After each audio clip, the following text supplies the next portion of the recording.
All right, buddy, welcome. Good morning. Thank you for being here at the Pre-College Educators Track. My name is Andres Vargas. I am the Region 7 Vice President. My responsibilities cover Florida, Georgia, and the South and North Carolinas. It's a pleasure to be here with you guys this morning. And I want to welcome you again to be taking the time out of your Saturday to come and join us for this pre-college event. Overall, I wanted to welcome you guys today and introduce our speakers. But before we get to that point, I want to definitely give you a brief overview of everything going on, especially with Chev Junior, and Chev, the National Convention that's coming up in the next few weeks. But before that, I want to thank our sponsors, Beats Unlocked by Facebook. If it wasn't for them, then we wouldn't be able to host an event like this. But anyway, Chev is a great organization that's been around for very many years. I've been part of the organization myself for 10 years, and it's been one that has definitely benefited myself and many people around me. Chev in particular has been one to strive in promoting Hispanics in STEM fields. It definitely helps everyone who's looking to improve themselves, not only professionally, but personally, in ways of not only leadership, but also personalities, building skill sets that go beyond what we are learning in the college or university levels, even down at the high school levels. As a professional now, been working for about 7 years. I've definitely seen a lot of the benefits it has. It's allowed us to, a lot of members in Chev have been able to rise up in ranks in terms of management and leadership roles in our companies because of the opportunities and lessons that Chev has given us as an organization. As I mentioned earlier, the Chev National Convention is coming up in the next few weeks. For those who don't know, that's a big event that we host every year. It's an event where a lot of our members, both non-members and members that pay, get to come and network with one another. It's a national event. As you can tell, the Chev National Organization is a big one. We have hundreds of chapters all over the country. It's one where we get an opportunity to really see one another, interact with companies. Different events or holds workshops, different tracks, whether it's for pre-college folks, or if you're an undergrad at the university level, if you're even a professional like myself, if you're looking to interact with other professionals and build your network in that sense, the Chev National Convention is a big one to actually be able to do that. There's great events, competitions, career fairs, opportunity to go find a new job and new opportunities.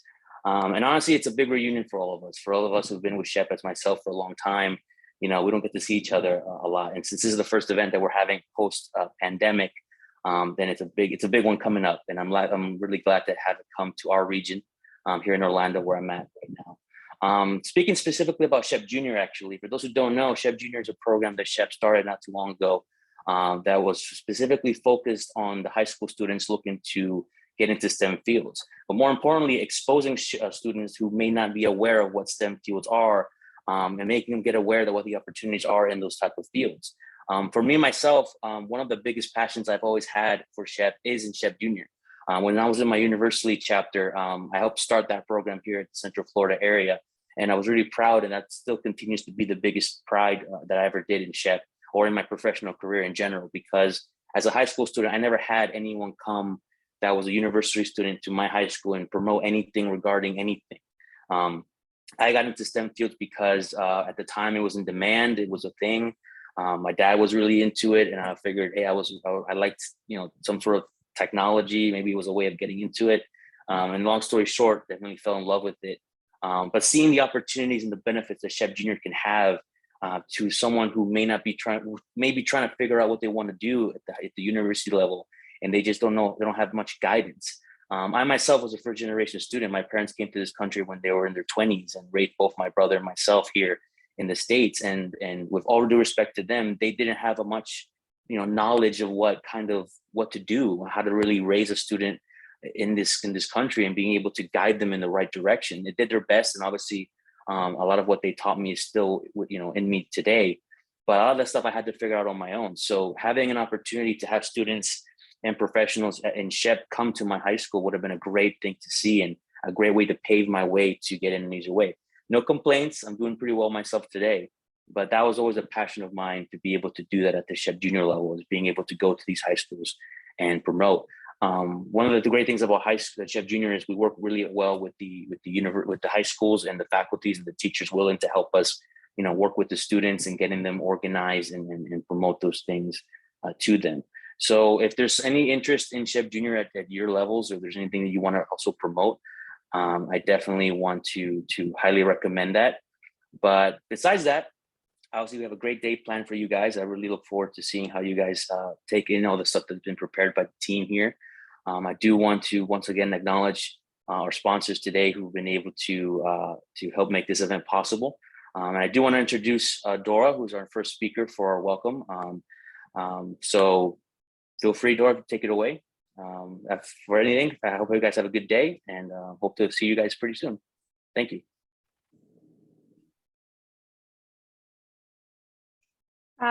Andres, it's actually me who is going to be doing the introduction. So hi, everybody. It's okay.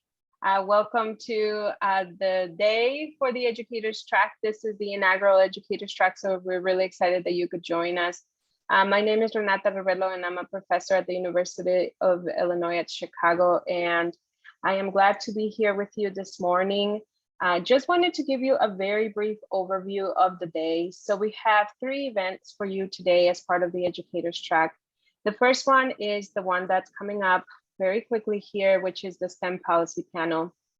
Then after that, we have the workshop Beats Unlocked by Facebook.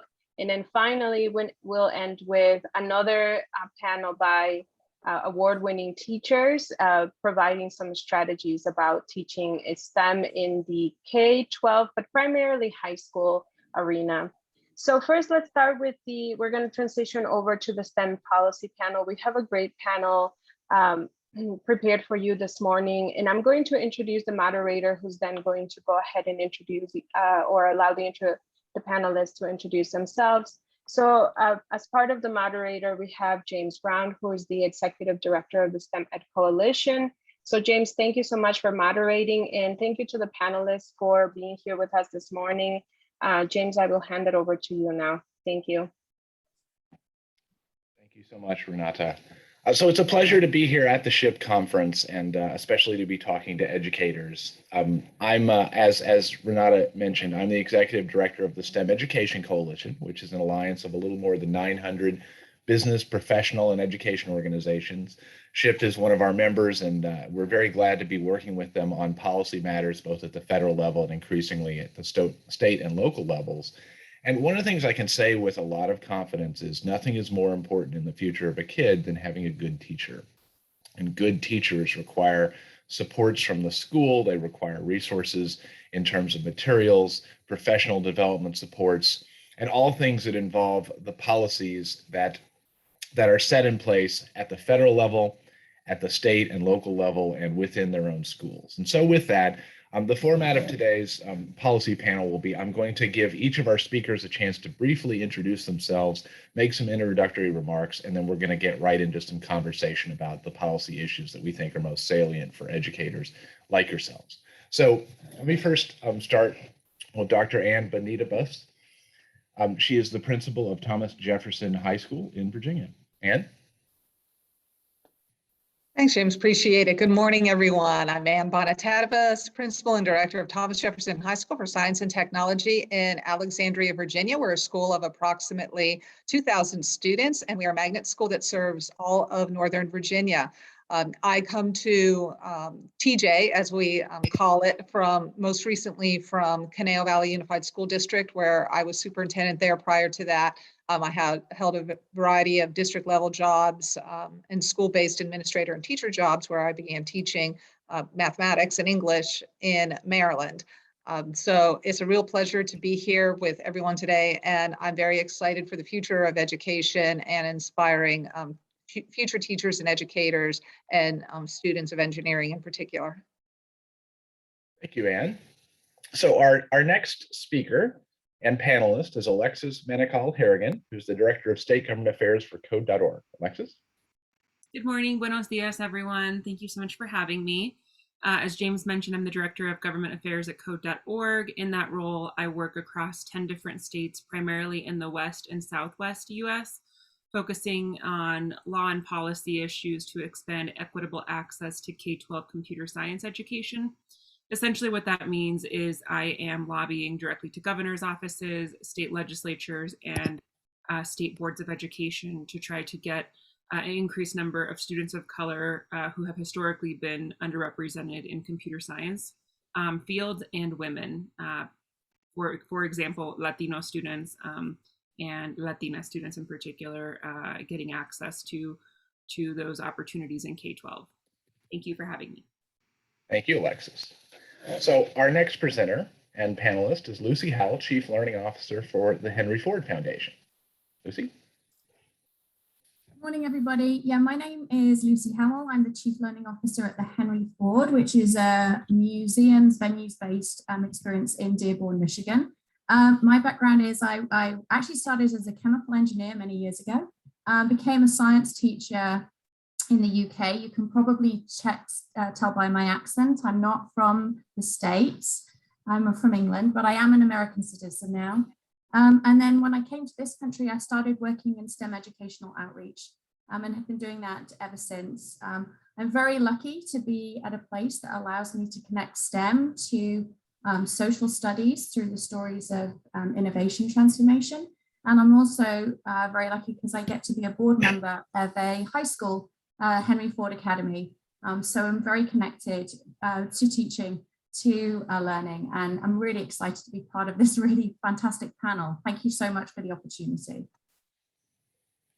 Well, so let me start the conversation off thinking about, the last year and a half obviously have been transformative in good and in different and in bad ways in education in so many different ways, right? So you always have to have the backdrop of what's happened with the pandemic and the impact it's had on the schools in mind. And one of the aspects of that is obviously the ramping up of federal aid to the states, to local governments, to school systems for a number of different purposes, direct aid to support the response in terms of testing resources and other things that are directly around that. But then you have all the components around virtual learning and broadband deployment and other things.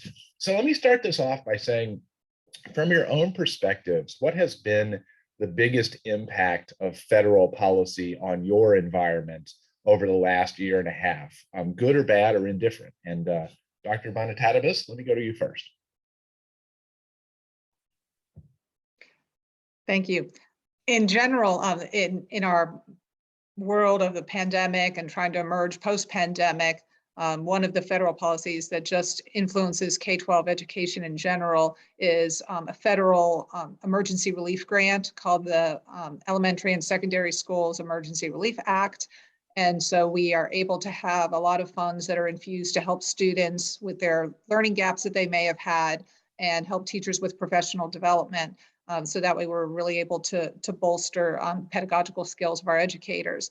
And so most recently, at least at my building, we're really funneling those funds toward our mathematics and communications programs, because we know how important it is for scientists to be able to communicate, that's just a core skill for anybody.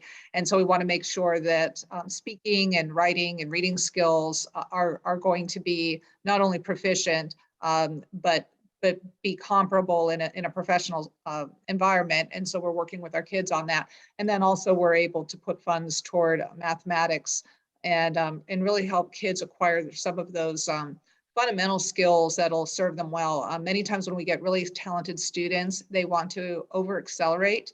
And then when they get to the higher levels, such as multivariable calculus and so forth, they struggle with some of the basics. So we're really spending a lot of time right now building some of those core foundation basics. The other piece that has been helpful to us in public schools has been the National Science Technology Council. It coordinates research and development across a lot of different federal agencies, and they provide opportunities and guidance on how to build strong STEM literacy. And then there's a lot of guidance there about how to increase diversity and equity and inclusion in STEM.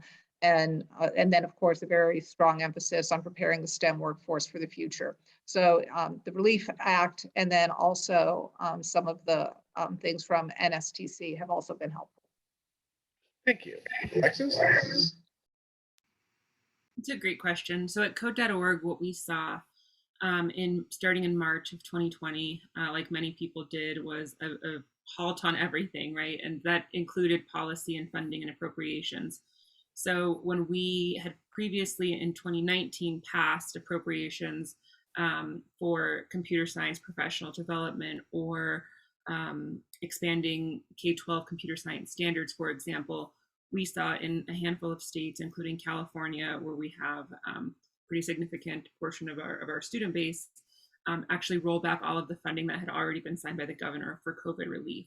What was really helpful going into 2021 was the federal funding actually provided a significant amount of relief to the point where you could use that funding for professional development as well. So when we lost several $1 million in state funding for teacher professional development, often with a lens to equity, where we're trying to have a higher point system when you do, usually at the state, there's grants and you give points to certain things, a higher point system to historically underrepresented student populations, to higher free and reduced lunch schools. It really was the students and the teachers that needed the funding the most that suffered during the pandemic. So for us, the ARPA funds help backfill a lot of that. We're seeing states actually dedicate some of that money to professional development, to STEM. And for us, it benefits us from the computer science perspective. And then not necessarily federal, but we did see in many states a pretty significant increase in revenue.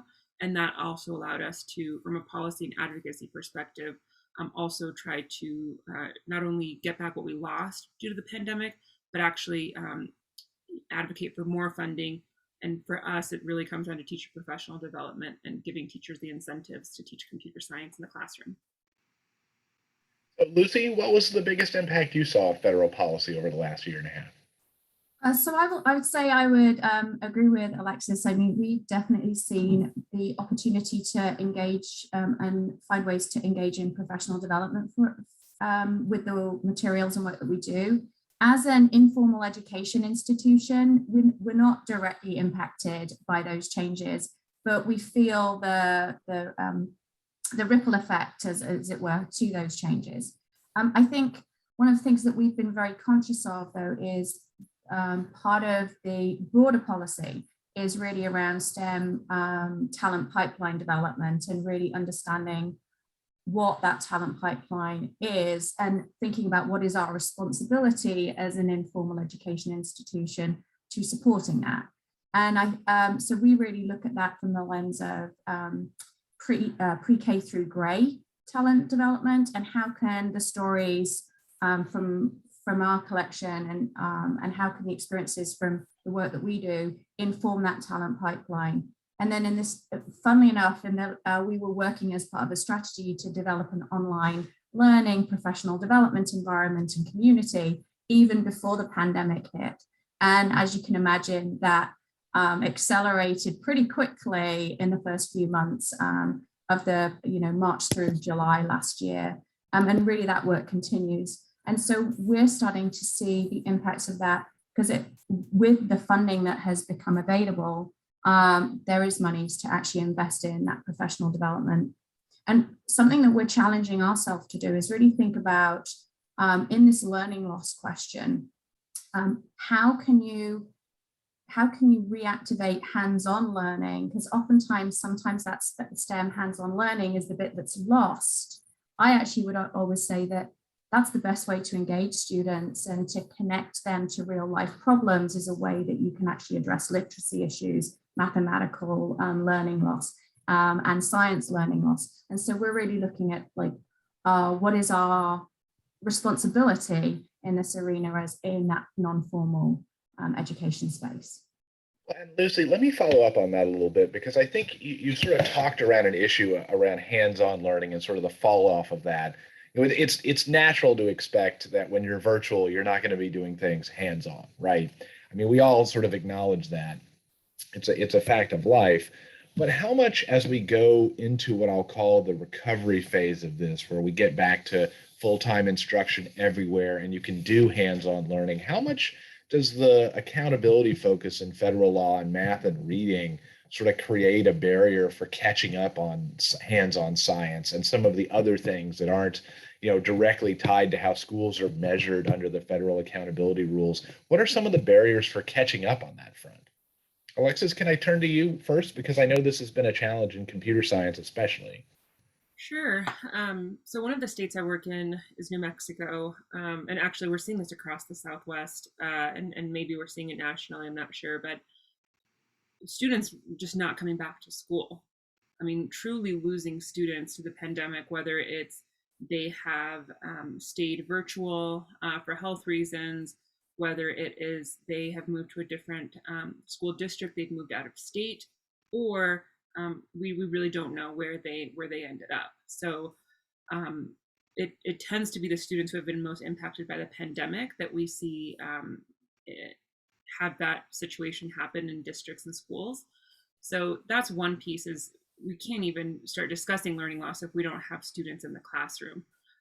Secondly, the push to really focus on the COVID relief, I think, has created challenges in reprioritizing and actually making an argument, in my view, that why computer science is more important than ever, reprioritizing STEM and workforce development and career pathways in particular, because we're seeing such a strong push from a communication standpoint in states.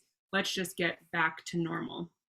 But I think there is so much innovation happening within pockets of state government, within school districts, where back to normal isn't enough. And that actually, if we go back to normal, we're failing our students. So how do we use this as an opportunity to accelerate what we can be doing to support our students? This is a historic funding we're talking about from the federal government. These are historic opportunities, even for families in the ARPA relief with a child tax credit. So how can we use this as a tipping point to reprioritize and actually make STEM education more important than ever? Because we know if we go back to normal, we're probably going to exacerbate the equity issues when we go all the way to career, and we're going to continue seeing gaps in career access. And I'm not just talking about tech and STEM. In every field, we know that there are needs for people who have backgrounds in computing, computational thinking. So whether you're going into agriculture, you're going into environmental justice, regardless of the field a student chooses, having a background in STEM is going to be incredibly valuable for them. And again, from a selfish standpoint, having a background in computing will be incredibly helpful for them, even if they don't even if they don't go into a tech field. So Lucy, the same question back to you. What does the recovery phase look like for everything that's not math? So first of all, I was going to challenge you a little bit, James, on this idea that it's very difficult to do hands-on learning in this environment. So yesterday we actually had, I think, around 120 students virtually engaging with us, doing a hands-on activity and they were amazing. The students were amazing. The teachers who supported us were amazing. So if any of you are on today, thank you very much. It was a really fantastic experience. It is more challenging. I mean, it requires more thought. It requires different kinds of preparation, but I think you can do it. And speaking to Alexis's language of innovation, we do have an opportunity that has come about to really challenge ourselves as facilitators and supporters of educators, to help think through ways in which we can connect to students in all kinds of different ways that we haven't before.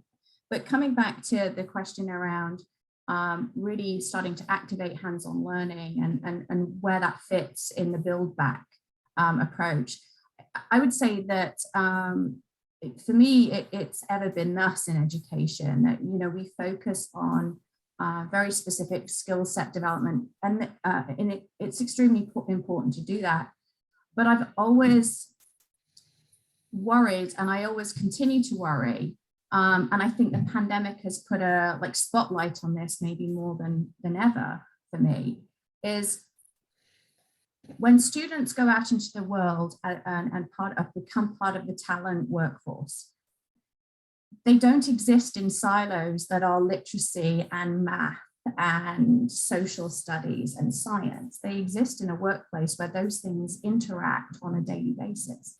You only have to think about the pandemic itself. As a citizen, having some understanding of science is part of how you then decide about when you go back to work and in what ways you do. And so for me, I actually think that this is an opportunity to do something really crazy and really bring down those silo walls for those disciplines and create sometimes project ways for kids to engage in literacy, math, some of the discipline skill building through projects, through real life, through setting challenges. That's scary for us as educators because it means you have to kind of flip one of my colleagues says flip the tortilla, like flip the idea and come at it differently. But there are strategies and ways that you can do that, and you can start small and build. And so for me, I think that's the challenge that I put for myself, the team, and then working with educators that we work with on what does that look like. So, Anne, you know, obviously Thomas Jefferson is different than most schools in the sense that you're the best of the best when it comes to looking at resources and priorities. But how has, you know, do you feel that there is a heavyweight emphasis on math in terms of recovery versus the other fields because of how the accountability system is designed to be focused primarily on math and language arts, and then all the other subjects are in a different category? Sure. Mathematics tends to be more sequential in nature from the traditional way that it's been taught in public schools. And because of that sequential nature, when that gets interrupted, that has had probably the biggest effect on our students. Now, when we talk about looking at our students though, and people talk about, you know, catching up or filling gaps, we're trying to flip the script on that a little bit, because when we say that, it sounds like we're blaming students, or that they come to us not with certain skills. Well, they're coming to us with the skills in many cases that they had a year and a half ago. And so we're just going to meet them where they are and then build on that from there. And so really approach it from a skills building aspect rather than trying to catch them up from something. And in this pandemic, when we're talking about hands-on learning as well, I want to address that a little bit. We were impacted because many of our students are in mentorships and internships within the industry. And of course, with everything shut down, our kids were not able to access those labs and areas of business for that, you know, transition to career pathways and have those mentorships. So that was really difficult for our students. Also, we do have incredible resources at our school, and our kids were not able to come in person to our labs to use them. So we did a lot where we put together kits and we mailed them home to kids, or else we had drive-through pickup. And they were picking up styrofoam so they could build, you know, model airplanes to check aerodynamics. And so it was a different kind of project. And I think it forced our teachers to think differently, and it had our students think in different ways. And then just one last point that I want to make about that with the hands-on learning, while they can get together in virtual environments for collaboration, you can't really replicate face-to-face collaboration, and that's so important in the work of STEM. And so when our children have been home for the past year and a half, it's almost arrested development, and many of them were isolated for very long. And they have anxiety coming back into school, looking at their classmates in the eye, feeling self-conscious about how they look now as an individual because they didn't have to be seen on you know, they kept their cameras off for a year and a half. And so, you know, I think to Alexis' point, you can't come in ready to learn if we're not tending to some of those emotional and social needs of our students. And quite frankly, that's where a lot of our emphasis has been as we opened up schools this past year. So I want to turn to a comment that Andres made in his introductory remarks around the importance of early exposure to kids from professional role models. What can you say about how you're dealing with getting those experiences, either, you know, in some cases virtual or in person or other ways? You know, how has the role of the professional evolved in your educational settings? So let me go to you first, Lucy. So a really lovely example that we've been able to do, actually this virtual environment of the last year and a half in some ways has really helped, because oftentimes bringing professionals into the classroom, into learning spaces, formal or informal, the barrier is, you know, I'm a professional and I need to, you know, I need to be somewhere, and my time commitment it's difficult. So with this virtual environment, we've been able to offer a program we call Optimizing with Experts to so students that are participating in one of our STEM-based programs that is about building inventions. We've been able to kind of set it up so that the experts that we work with from corporations and enterprise and community can actually come online. They've done some, it's sort of a flipped classroom model where they've actually done pre-recorded videos on a particular area of the invention steps. And then the students get to watch those videos either through the classroom, or they can come on and look at them directly. And about a few weeks later, we set up a call with that expert, and any student can register to join that call and bring their questions. And frankly, from our mentorship standpoint, we've had real engagement from corporate professionals that we work with on that, because it's sort of lowered the barrier to them to connect directly to students, and that's been really interesting. The other way in which we do it is really engaging people in other ways, like judging, seeing the kids, the kind of projects they do in a hands-on way, and actually being part of giving feedback and helping them improve. And so, that's something that I find really exciting, is that actually, once we come out of the pandemic, I think those parts of our work are going to continue, whereas previously they were in person. But I think this is a way for us to connect more experts in the field directly with students in a real, authentic way. So Alexis, my first early memories of Code.org are of all the great videos you did at your outset with celebrities of all different stripes. What is the role for professional mentoring?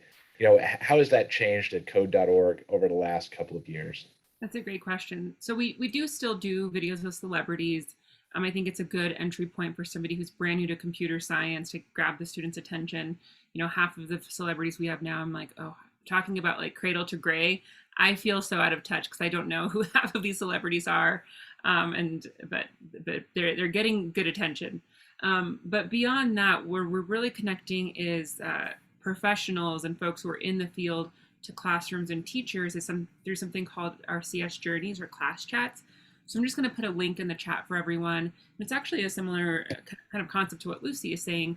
We are doing live and they're recorded for later class chats with folks in the field, from Google to places like the Los Angeles Center for Modern Art to people who are working outside of tech as well. So showing all of the different areas where you can have a computer science background or have a tech background, but still be doing what you love. And so we're doing these class chats where students and teachers can tune in live and ask questions directly to the career professionals. And then we can go back and show those recordings. So that's one. But then two, because we don't have necessarily a standalone mentorship program, we really promote a few different partners that we work with. And I'll just name three. So that way teachers or counselors or administrators who are tuning in can check those out later, and I can put the links in the chat to all of them. So one is Tecnolochicas, and they essentially connect young Hispanic or Latina students in, I think it's middle school through high school, but it may just be high school, to Latina professionals in STEM and in particular technology. So if there is a Latina software engineer at Google, she may be a mentor to a student at TJ in Virginia. And it's a really great way. I truly believe as a woman that you can't be what you can't see, right? And so being able to see those professions and see somebody who looks like you, who may speak like you, may have a similar family background as you, may have families that have mixed immigration status as well, be able to have those pathways to career and frankly like generational wealth building, I think is really powerful. So that's one. The second is NC-WIT, Counselors in Computing, so the National Center for Women in Information Technology. Love and adore what they do. They actually provide professional development to high school counselors to help with, I think some of it is bias training, help them think about how do you put students who have historically not been placed into AP computer science classes, how do you recruit them? How do you create an inclusive environment to try to get those students to enroll in those computing courses? And then the last is Amazon Future Engineers as another great, and Microsoft Teals are two great programs that actually are bringing professionals into the classroom and connecting with students. And so they're sort of co-teaching alongside teachers. And they're two slightly different models, but we work closely with AFE, Amazon Future Engineers, and Microsoft Teals.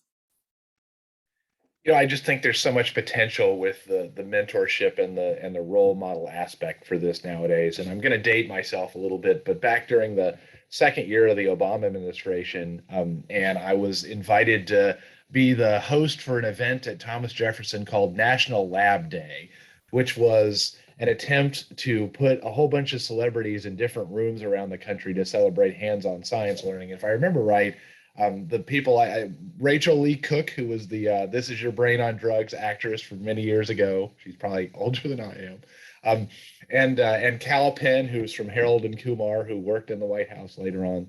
The celebrities of the day, right? But I remember how much of an impact that really does make, though, to see somebody that you recognize, that you respect, talking about the role of getting a good education in the things that are important to the future. How has your approach to that evolved? Sure.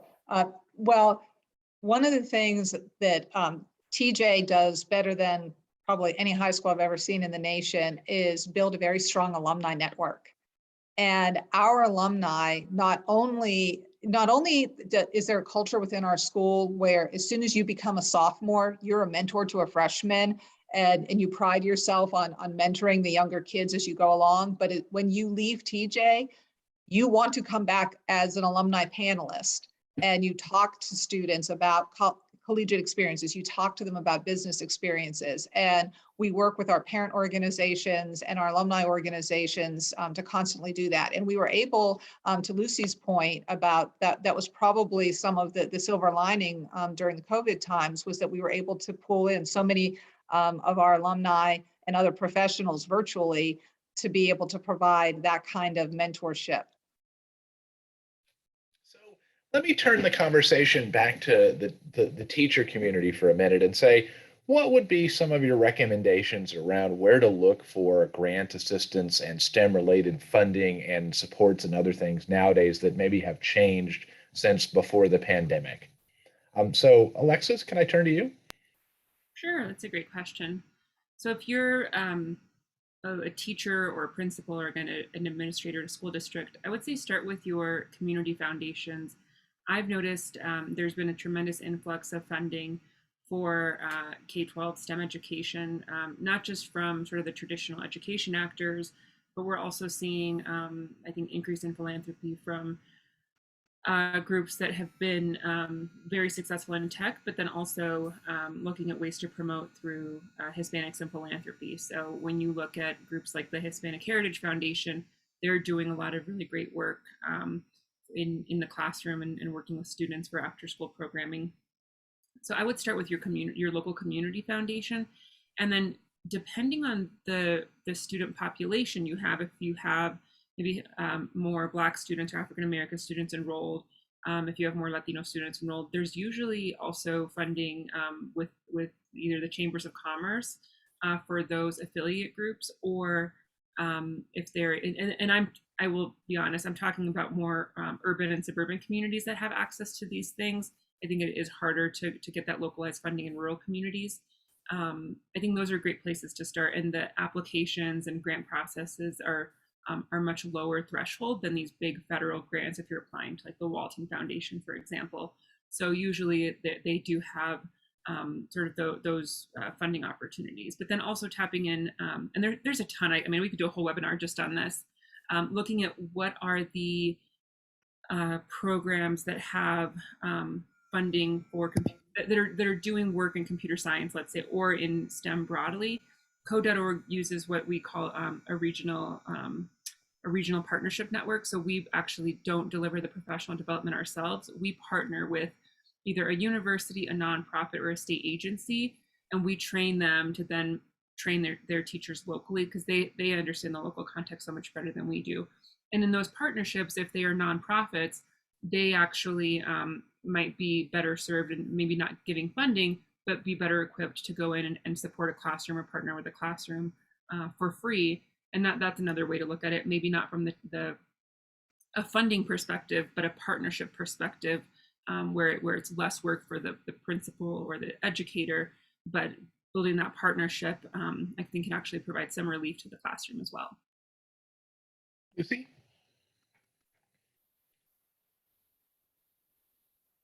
That was me trying to find my cursor. So I would say this probably isn't, Alexis is way more experienced in this area of work. So I would double down on what she shared. The only other resource that I would also recommend is there are foundations and groups that kind of coalesce around sort of STEM ed and the extensions of that into invention and entrepreneurship. And sometimes those groups actually have website pages that actually give you places where you can, as teachers directly, can apply for funding. One of the ones I'm thinking of is the InventEd group that was kind of built out of the Lemelson Foundation, that had a very big focus in invention education. But they're just one of an example of other STEM and more broadly kind of STEM plus invention and entrepreneurship organizations that have these clearing places where you can kind of go and see what are the foundations in your area that might be interested, what are the kinds of grants that are available at the state level. I will also, just personally, one of the places I look is I'm on the mailing list here in Michigan from the Michigan Department of Ed. They often put out grant proposals, and it's very much focused on 2 teachers, 2 schools, and for projects that are really trying to address very specific activities, of which STEM and others are important. So if you can identify mailing lists, and then you'll see them, they'll come to you with opportunities, and then you can decide which one works for what you're looking to do in your classroom for right now. James, can I add one other one, please? Sure. I just thought of, when you said the Lemelson Foundation, it just made me think of something else, Lucy. So the national labs, if you're in a state that has national laboratories, so the energy labs, they do a lot of work in their states, because they're looking at building out their workforce pipeline. So they are often doing partnerships or have foundation arms of the national laboratory that will fund classrooms and districts. So that's another one where it's not every state has one, but if you are living in a state that has a national laboratory, these are funded by the Department of Defense, the Department of Energy. Look at those as opportunities, and then Google the name and then type foundation, and they will usually have a foundation arm that again, there's lower thresholds to getting access to those funding, especially if you're in the state. Thanks, Alexis. So, Anne, years ago, we organized a tour for our members of Thomas Jefferson High School. And at the end, somebody asked a question of, do you have a wish list of things you wanted from the teachers? And literally the next day, a spreadsheet came into my inbox that had all the procurement information, everything else. Where do your teachers look for resources and things like this outside of the school system, meaning outside of what you're providing and what the state and the district are providing, out there in the larger world? Sure. Well, our teachers, first of all, network with each other. I think that it's really important that sometimes you don't know where to go for the resource, and we learn from each other. So within the secondary school world, our school belongs to the National Coalition of Secondary STEM Schools, NC21. And so we know to tap into others, to talk to them, visit their schools, meet with those professionals, attend annual conferences, where there are many, I think, colleges and businesses there that we're able to connect with and learn from. Quite frankly, the U.S. Department of Education just has a wealth of information about available grants, and you're able to go on there. And then I would agree with some statements that, that Alexis keeps emphasizing, that it's about the partnership. Sometimes it's not as much about the funding, because you can have all kinds, I can have a $100,000 plus confocal microscope, but when the only place to train someone in the world is in Sweden, and I have to, send someone over there to do it. And then if we're not doing research specific to that microscope, now that resource sits there, not in use. I think we have to be very careful when we're talking about wish lists and the kinds of materials that we use, and talk more about really the partnerships and learning in the here and now, because a lot of those things that we can invest in now, quite frankly, are obsolete in industry in 5 years. And we know that there can be a lot of on-the-job training. So it's more about the skills and building relationships, understanding scientific processes, knowing how to do research, knowing how to communicate your research.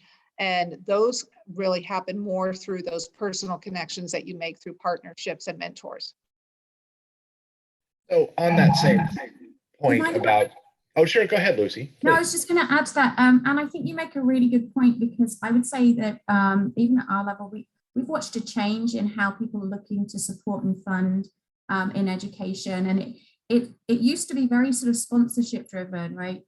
There was funding and we'd sponsor something, and then you kind of play with it as you wanted. Now, our funders really want to be part of the community and the activities that are going on. So if those relationships are so important, and the reason why that's so wonderful is it means that you've got longevity. That funding isn't a one and you're done situation. And it's one that can live over a period of time, which allows you to then reinforce that in your classroom year over year over year, and not just within one situation. So in this same vein, Anne, you raised a point about materials versus partnerships and softer side things, the knowledge transfer and things of that kind.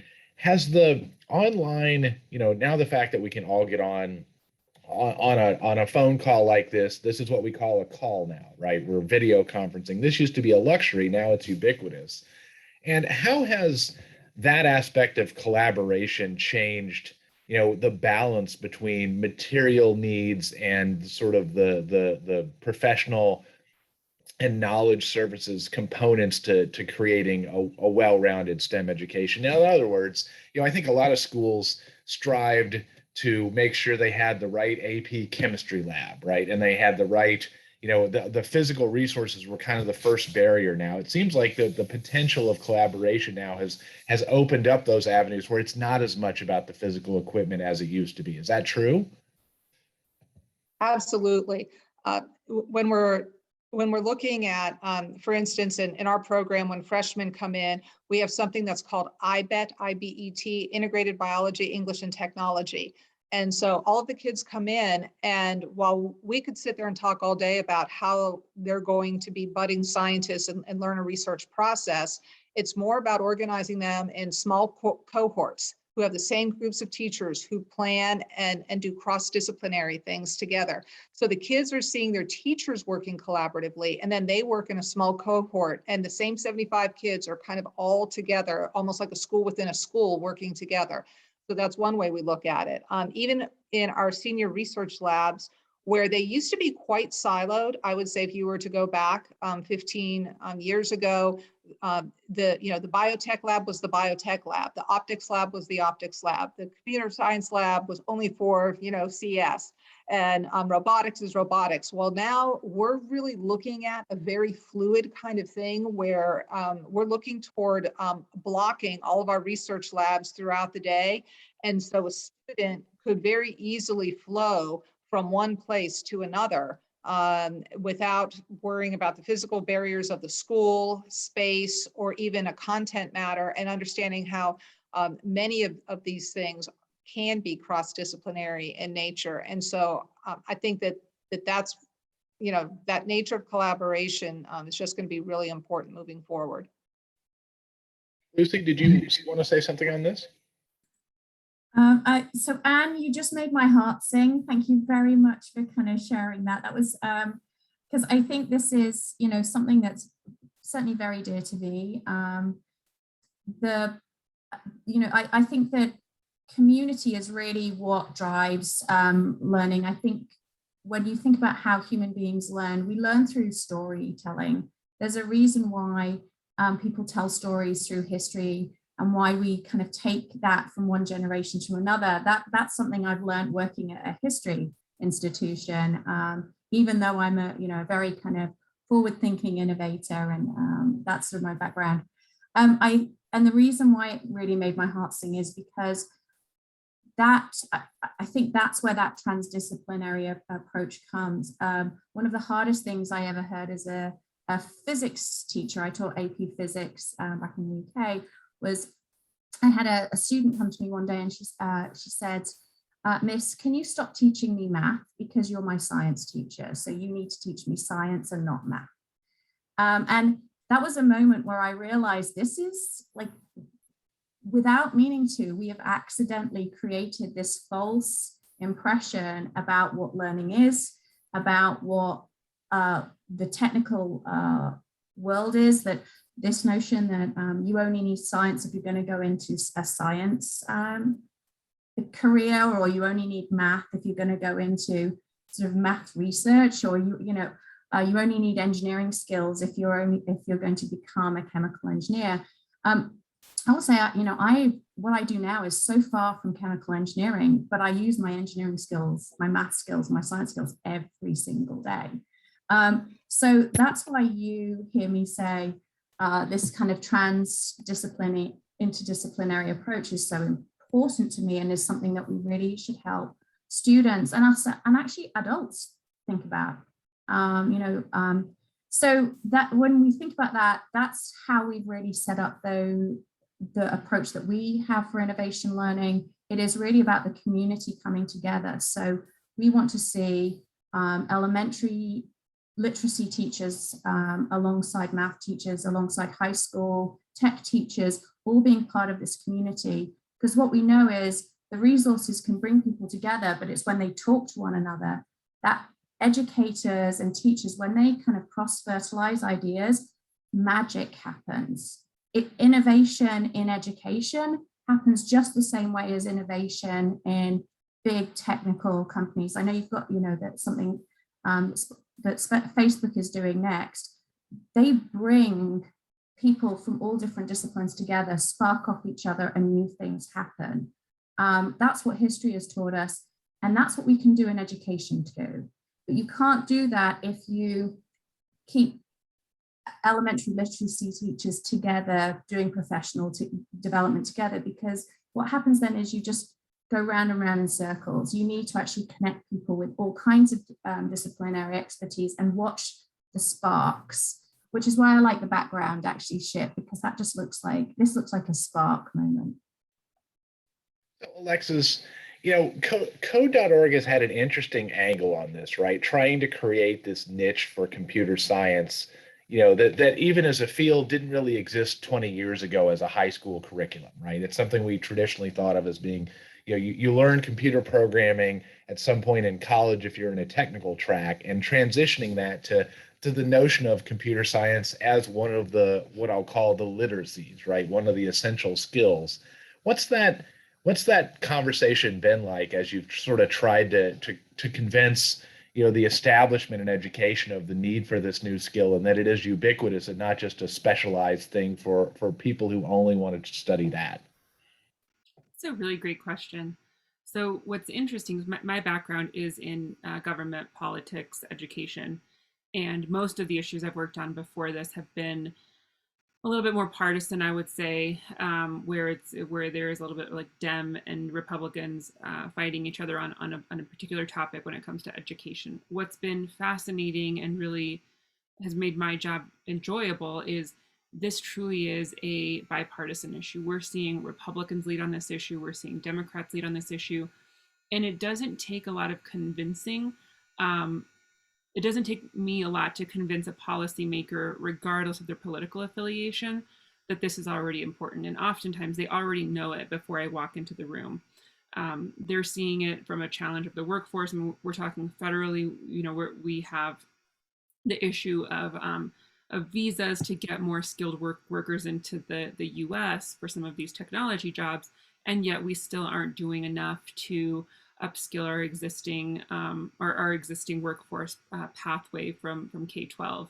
So the hardest part of getting to the point where we're making it a literacy is figuring out how does it fit into the school day? How does it not become a zero-sum game, or this notion that it's a zero-sum game?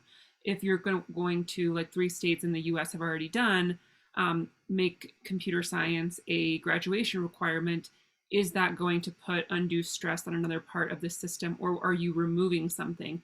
And so it's the logistics of it like that are actually the biggest friction points, as opposed to this is important. I think most people that I talk to already get it, regardless of the state, regardless of their where they sit in government, regardless of their political affiliation. It's the implementation of it that you have to get creative about. And when you're up against, frankly, in lobbying, when you're up against other groups, I think that's where it creates challenges. So I'll give a quick example. We've seen some governors go in or departments of education want to make computer science a foreign language, count for foreign language. And I tend to dissuade people from doing that, because I do think foreign language is an incredibly important skill. I'm bilingual, and I think that served me very well as an adult. So I have a little bit of bias, but it may actually hurt when you are applying to a college where you have to have 2 years of a foreign language, but because the state has allowed computer science to count for the 2nd year, you may actually be unintentionally hurting students' opportunities for graduation. So it's pieces like that where it's all about the implementation for me. I hope that answers the question. But that's a good. It does, and it's just, this has raised an interesting area.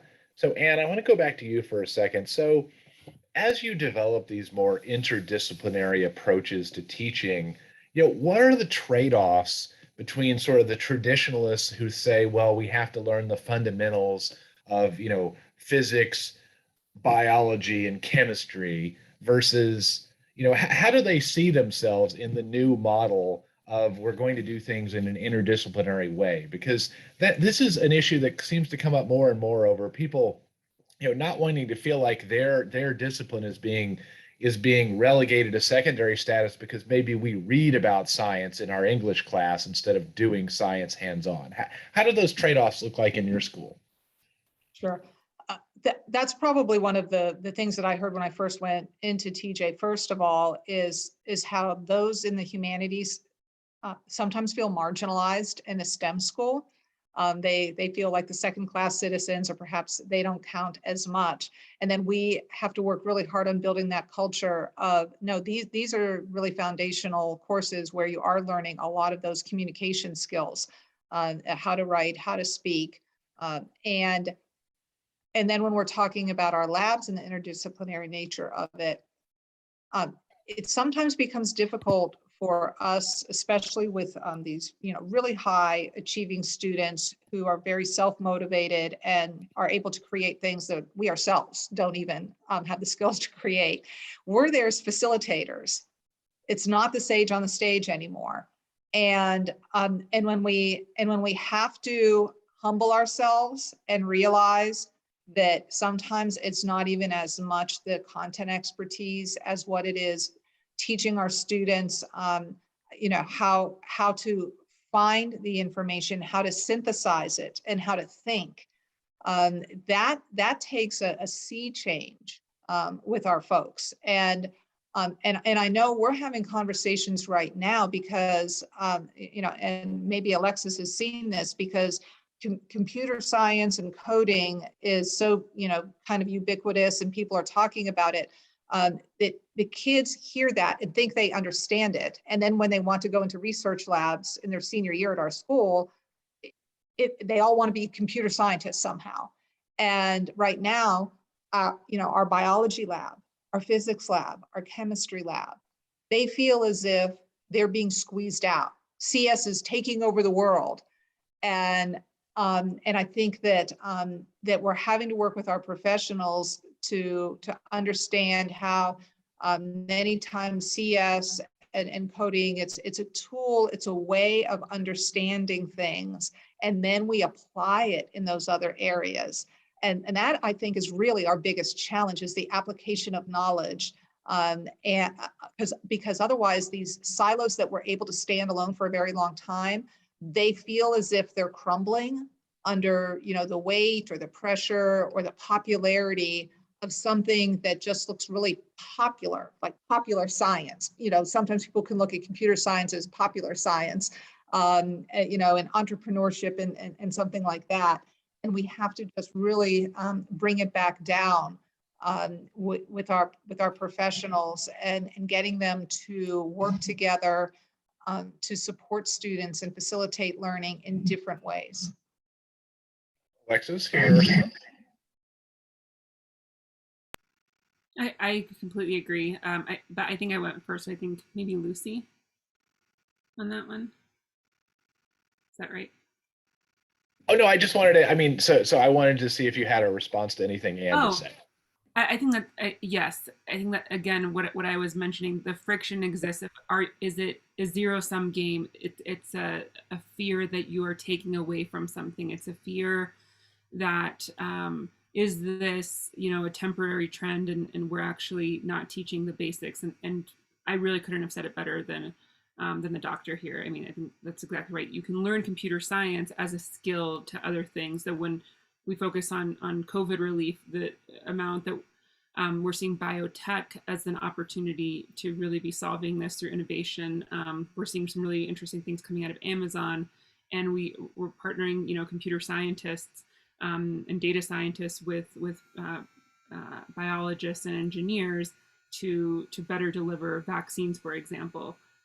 It's really solving the world's problems by not putting ourselves in silos and building the cross-discipline collaboration. So we've got about 5 minutes left. I want to ask sort of a concluding question to everyone here, and it is, how much of the challenges we face in the field that we call STEM education, right? That's a buzzword that we use in the education policy world. Everybody else thinks of it as just real life, right? But how much of the challenges we're facing in advancing STEM education are a matter of, we know what the best practices are, whether they're at Thomas Jefferson High School or they're at code.org, and we just need to propagate those best practices to a larger number of kids? And are there still really big challenges that we need to run down and solve, you know, or is it just a matter of, we know what we need to be doing and we need to get more kids exposed to the best examples we have of how to learn the skills that they really need? Anne, would you like to take that first? Sure. I'm just going to pick up on what you're saying about making sure students are exposed. It's about equity and access, quite frankly, and starting very early and building that pipeline early on. There's a difference between, in STEM, I think we've been so focused on talent searching for kids. So find that kid who already demonstrated a talent and impressed somebody because they went to a camp, did some kind of thing, won some kind of contest, and we curate that. Rather than talent spotting, how do we identify early on those who have, you know, the passion, the aptitude, the ability to do things? We miss kids early on when we're identifying certain kids for gifted programs and other kids not for gifted programs. And then all of a sudden we see these inequities as we go into the high school level and collegiate level. And I'm very, very proud of TJ because I think we are leading the nation in how we are looking at our demographics and making sure that we're looking at the representation of females versus males, those that have economic challenges, those who have been traditionally underrepresented in the STEM field when there's so much talent that's out there. For example, within our Latino community, if we were to look at representation that's kind of comparable with the representation of the demographics of the school district. At our school, we would have had, you know, a year or two ago, about 450 Hispanic students, and we only had 47. You know, that to me, that says that somewhere along the line, there wasn't some kind of equity access. I think as some of our speakers have said earlier, you know, if you don't see yourself in the STEM field, then you're not going to be going into that. And so we've really had to up our game. And I put a link to an article that speaks to how we revamped our admissions process, to great consternation. We're under a lawsuit right now as well because of what we've done to try to broaden the equity and access that all students should have to STEM education. And I think we need to be strong advocates for that and push for that at local, state, and national levels. Alexis? Again, ditto everything the doctor said here. Starting early is crucial. I would say in the middle school and high school level, really being conscious of not tracking students. And I think with the CTE pathways, there's so much good that's come out of that. But at the same time, what I've seen in some states that I work in, there are several opportunities and pathways for computing or STEM fields through the CTE path. But if you're college bound and you want to really just check off the list of what you need for college admissions to state universities, you may choose not to take those computing classes, may not choose to take some of those more tech-based STEM courses because it doesn't suit your checklist for college admission. So being really careful that we're not unintentionally tracking students one way or the other, and making sure, regardless of the pathway that they choose, if pathways exist in your district, that we're providing those opportunities equitably in both tracks. And hopefully there is no track, but the reality is there are. So Lucy, you have the last word. Wow, responsibility. Okay, so I'm just going to end with my response to this might be a little bit naive, but I think we always have to think about the students. And remember, these students are going to live, they're going to go into a future that is their future. And we as educators, our responsibility is to really prepare them for that future. And we know now it's flexibility and adaptability of discipline, skill, knowledge is what's really going to be needed. We know that students are going to move careers potentially 10 to 14 times over their lifetime. That's very different to the kind of ways that we were taught and engaged in. For me, the Lost Einstein's article of 3 years ago, which I'll pop in the post, really shows that there's an innovation opportunity gap for students. And part of that is because we haven't found a good way of creating these real life experiences. So when they hit the workplace, like being able to innovate in their spaces is difficult. I believe that is because the barriers that we put up are adult barriers. There's reasons why we don't do things because as adults, they cause us issues, problems. That's kind of, I'm going to say it, that's kind of not good enough, actually. And it's our responsibility to think about that and to recognize what we own in that space. We can come up with reasons why we can't do it, why the systems are in place to stop us. But maybe if we're there to help students and we put student learning at the center of our decision making, we could do better. Well, let me thank my fellow panelists and the Society of Hispanic Professional Engineers. Thank you for a wonderful session. Renata, back to you. Yes, thank you. And thank you, James, for moderating the panel. And thank you for all of the amazing panelists as well. And thank you for all of the attendees. So we have our next workshop, which is the Beats Unlocked by Facebook workshop. It is in a separate Zoom link. And that was given to you via email in your agenda. So please go ahead and navigate there. And we'll see you all there. Thanks, everybody.